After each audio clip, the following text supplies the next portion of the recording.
And thank you everyone who's making time for this.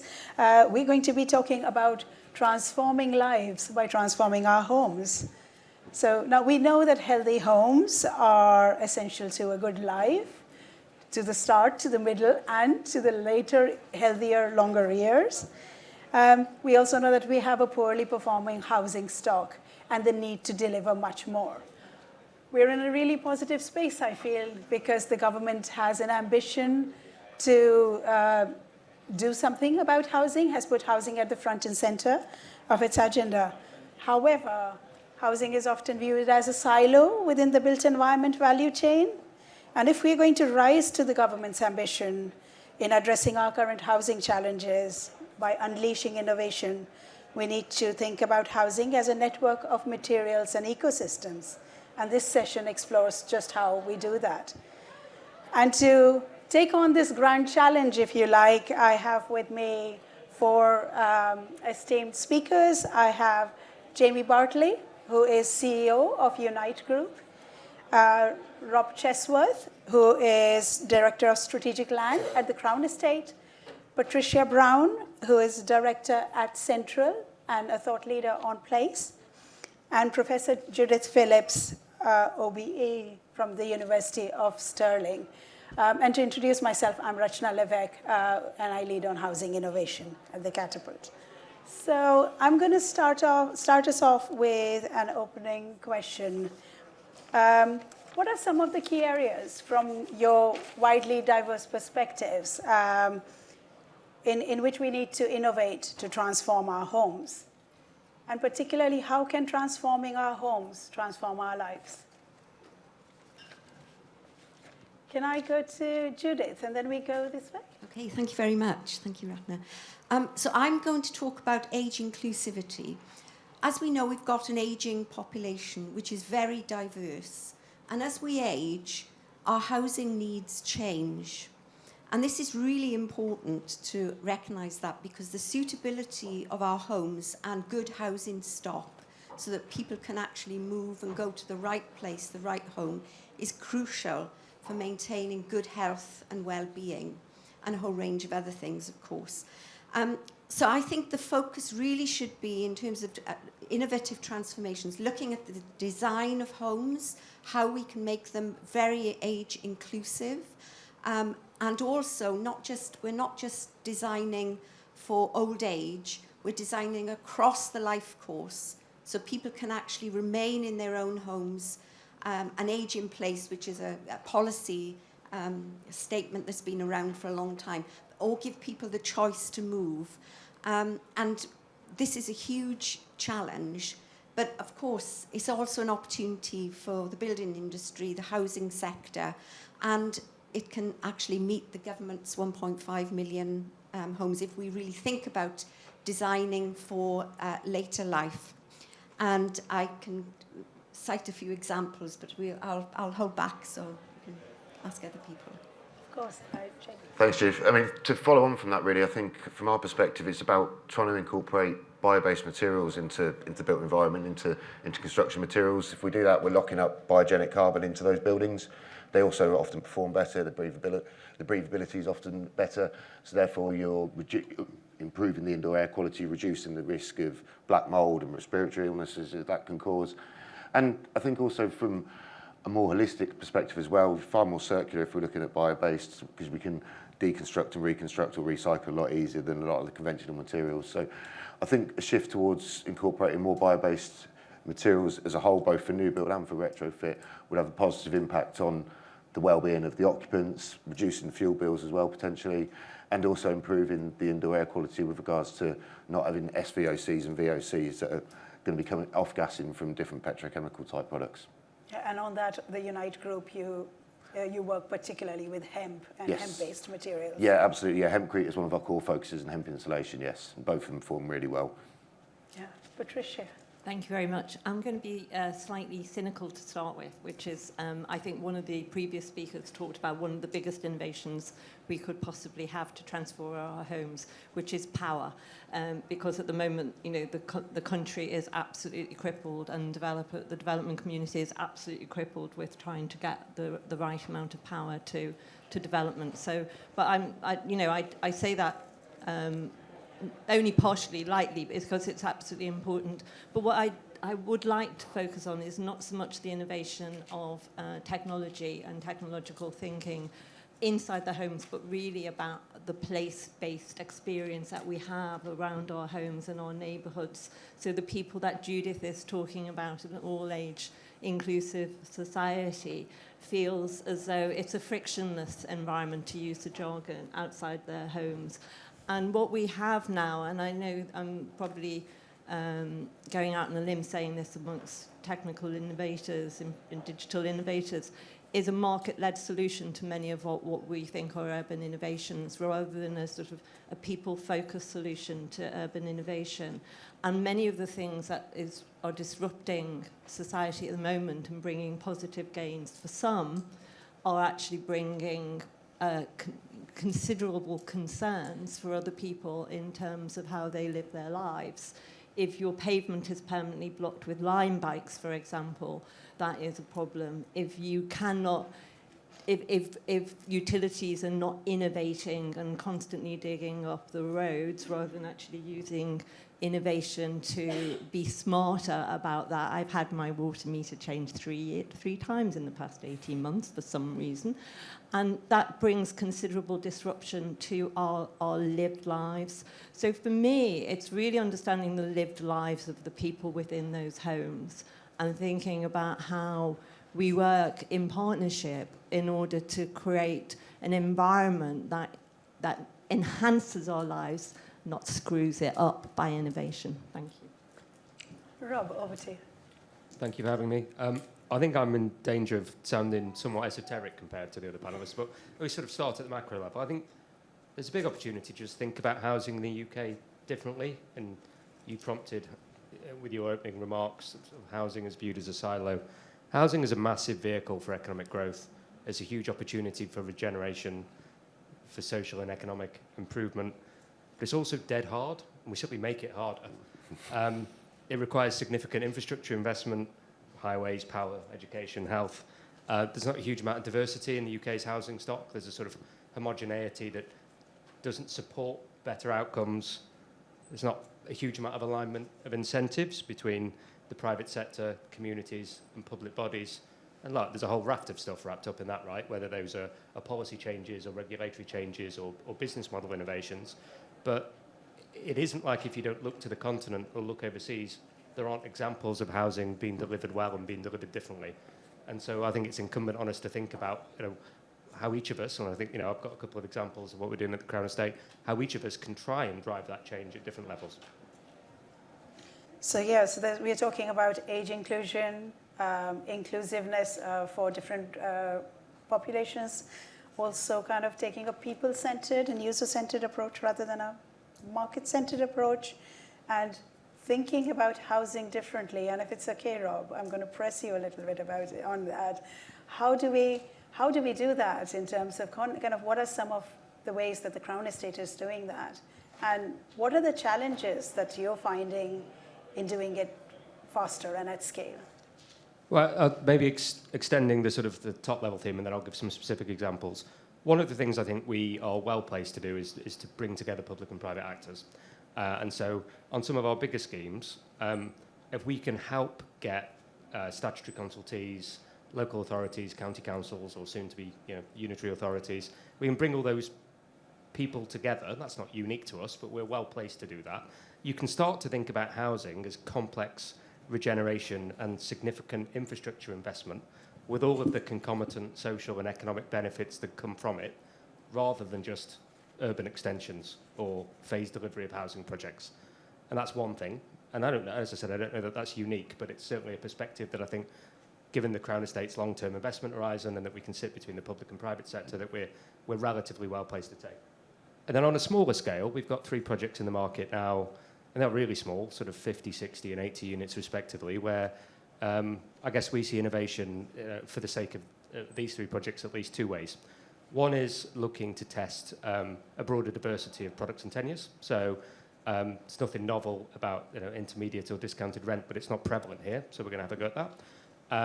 We're going to look at downsizers, because we think if we can create a product for downsizers, then we can free up existing stock where we know there's a need, for example. And it creates a level of social mobility and stickiness within a region and creates more diversity and choice. And our sort of general thesis is that if we can create more products for more people at different price points at different stages in their life, then it should be a good thing to do commercially, and it should be a good thing to do from a sort of wider values point of view. And the second thing is environmental sustainability. And so we've set some really challenging, particularly in embodied carbon, really challenging targets with some of the stuff around circularity and net gain. And I don't mind saying that at the minute, they, from a cost perspective, wouldn't be scalable, but that's why we're doing it, because I want to identify within that process where the costs sit and how we can either value engineer or innovate them out. We're doing those three projects with three SMEs, the whole, and we're talking actually to the Connected Places Capital about helping us with them, and we're going to open source everything we learn from those.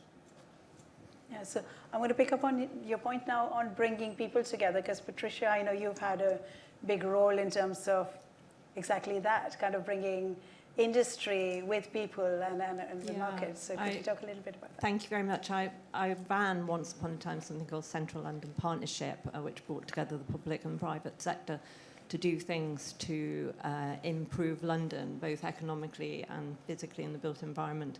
And I'll talk later possibly about the bids work. We were the organisation that developed bids into the business improvement districts into the UK to meet a specific need, more of which later.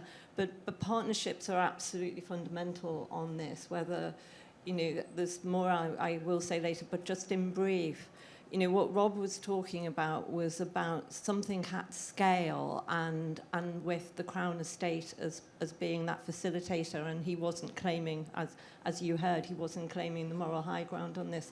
But it's one of the biggest problems we face in all of this is where the Crown Estate and where large developers don't operate.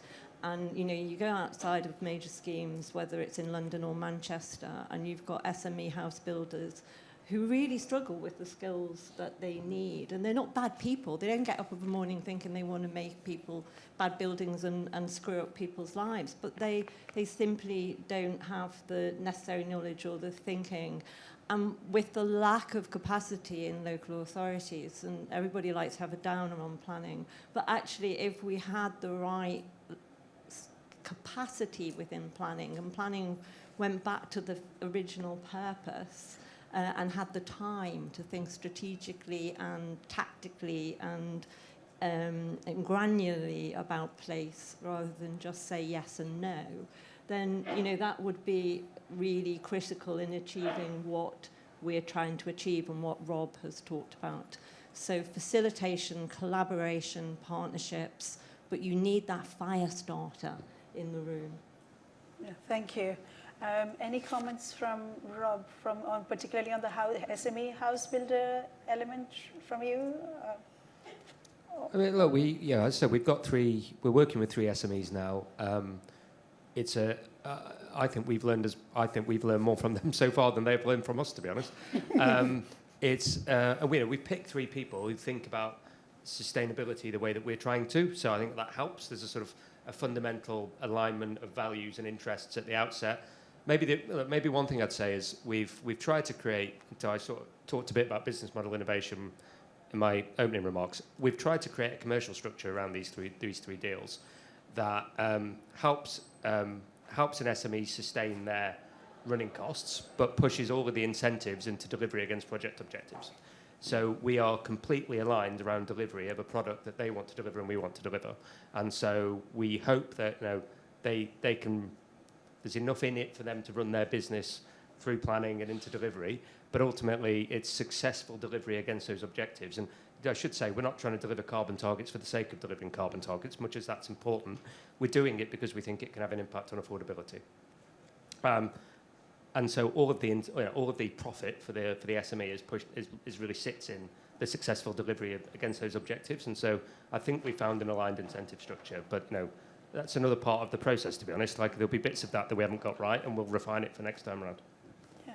So now, as an SME predominantly in the construction market, Jamie, what's kind of your perspective on this in terms of the challenges you face, in terms of the opportunities you see? Yeah, I think certainly. I mean, I think the work that the Crown Estate and Rob and the team are doing is exactly the way forward. It needs a slight difference in approach. It needs to be more collaborative.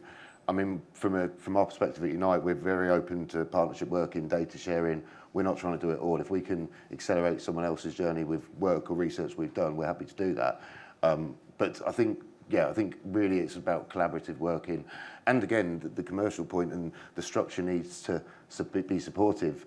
A larger entity might be able to handle 90-day payment terms, etc., and invoice, that kind of things. But SMEs, cash flow is often a lot tighter than that. So I think it needs to be realistic from a commercial perspective, but also then from allowing the flexibility for innovation still to happen as well, because we do find quite often with schemes, for instance, at the moment, the hempcrete blocks probably work out about 15% more build cost-wise than conventional materials. That's because we're importing them. We're looking to raise investment to build a UK manufacturing facility, which means we're cost comparable then.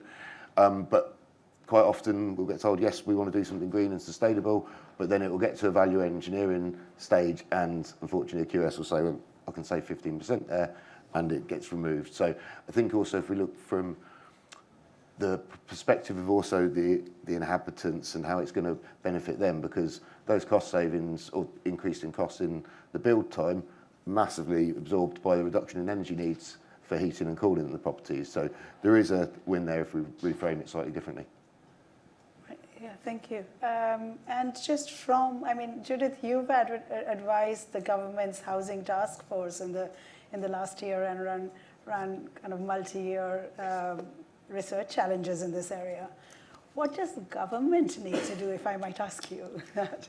Well, I think the first thing is to implement the recommendations from the task force. It was commissioned by the last government, and it's still out there, and there's a lot in there in relation to regulation, planning, design, education, leadership, and I think it's really important that we really look at that, because in terms of meeting the government's 1.5 million homes by the end of the Parliament, then I think looking at housing for older people is really critical here, because if you look at the numbers of specialist housing, and I'm talking to you about co-housing or extra care housing, we build about 7,000 per annum, and yet the need is for 30 to 50,000 per annum. So there's a huge opportunity here for developers, builders to really get into that space.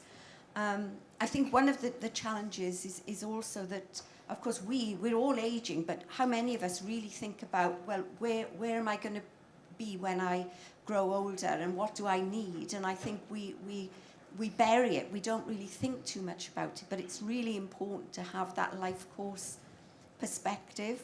And we've got a project at the university on designing homes for healthy cognitive aging. It's about using design principles around dementia care, but of course we need that right the way through life to support our cognitive health. So I think we need to have a different perspective, and I think there's a lead here for government to really make or enable the public to be much more aware of what's out there. And also to change the National Design Code to make sure there's that ageing lens in everything that they do in terms of design and design coding. And also to have a national strategy for housing for older people, because it's a huge area, huge potential here. And government, it could solve so many problems, including social care, for example.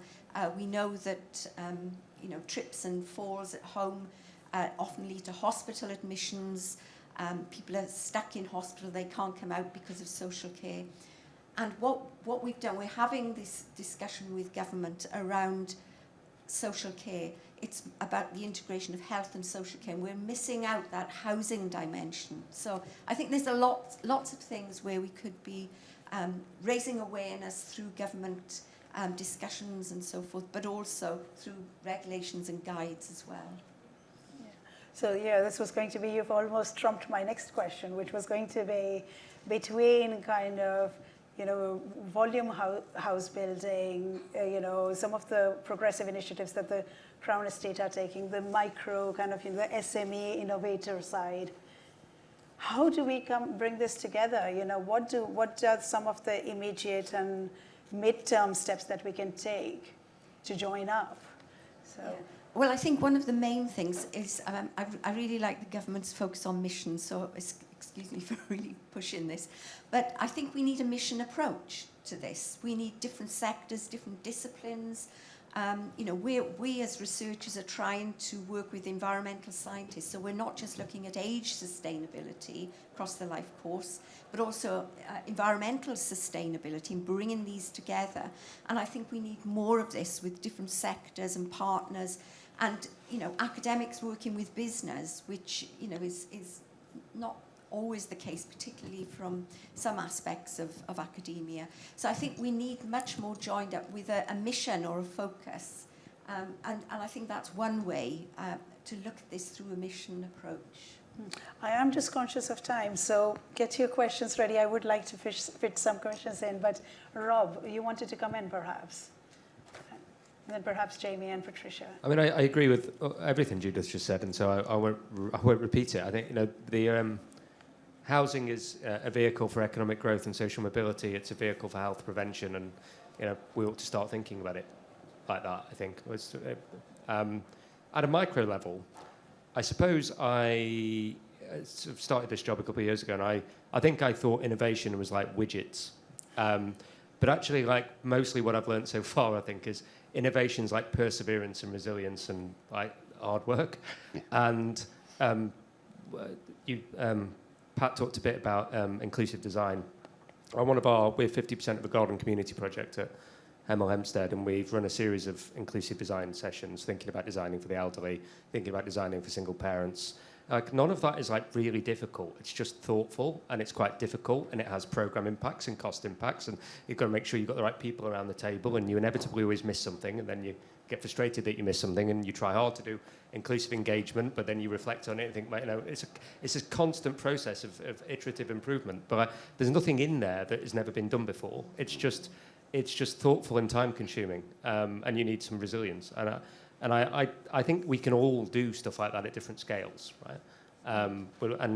Maybe the final thing I'd just say is big landowners like us can do more to support SMEs and should do, and we will do our bit on that front. Thank you. Jamie?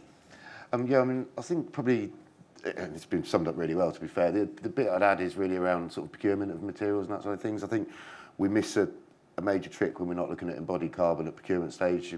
We just procure still on cost and quality, and I think that would change the dial in a big way, and how people's approach to design and material incorporation is if we really looked at that upfront carbon loading as well as the operational carbon emissions, obviously from the properties as well.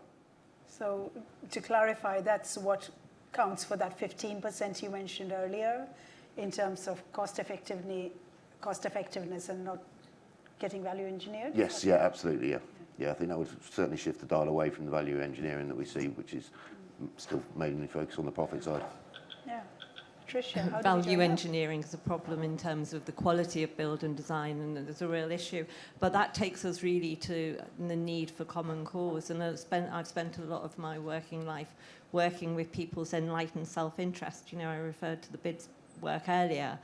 That came out of the fact that people like the Crown Estate and Grosvenor were already doing stewardship of London, and we looked at that as a model, and other people wanted to be able to do the same as that. So we use their enlightened self-interest to actually develop a concept, which BIDS was the process that we chose to manage that.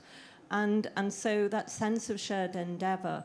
But one of the things that's critical in this is that cross-sectoral alliance, which is based on a shared understanding, whether it's mission or vision, but also a shared language and understanding of the process. And wearing my Development Committee hat at the British Property Federation. I'm leading the next stage, their public-private partnership work, but also the next stage of what our work programme is. And we feel it's absolutely essential to work more closely with local authorities to help understand the viability and the process and the prioritisation, what it takes to do development in order to be equal partners in the conversation. And if we're really equal partnerships and we have that shared vision of what good looks like, then the rest flows from that. But, you know, Rob's used the term process a few times. This is a process and it takes time. But taking time gets you there quicker in the long run. That's beautiful, yeah. I'm very conscious of time, but I can take a couple of questions from the room. Any hands? There's one at the back there and one here in the front. Thank you, really great panel. Fiona Gibson from Public. We're an SME and obviously love working in the built environment. I'm just wondering, how do we align on the incentives across public and private sectors, and support you, Rob, for example, at the Crown Estate on delivering on your mission and leaving a legacy? And the other question, why do you think about this, Rob? Just in the front. Might need more than the minute and 50 left. So just the man in the white shirt, please. Richard Ling from Northumbria University. I was struck by that all governments have housing targets that are expressed in a number. My concern looking at housing estates that have been constructed recently is that they are placed in zones where there's no mixed use. Entire estates will have no pavements, no public transport. And I just wondered, did the panel think, is there one thing that we can do to make sure that the aspirations of the catapult and everything you've been talking about becomes central to how we're designing these houses, as opposed to being potential window dressing, or it may rely on people on the panel being in charge at a local level.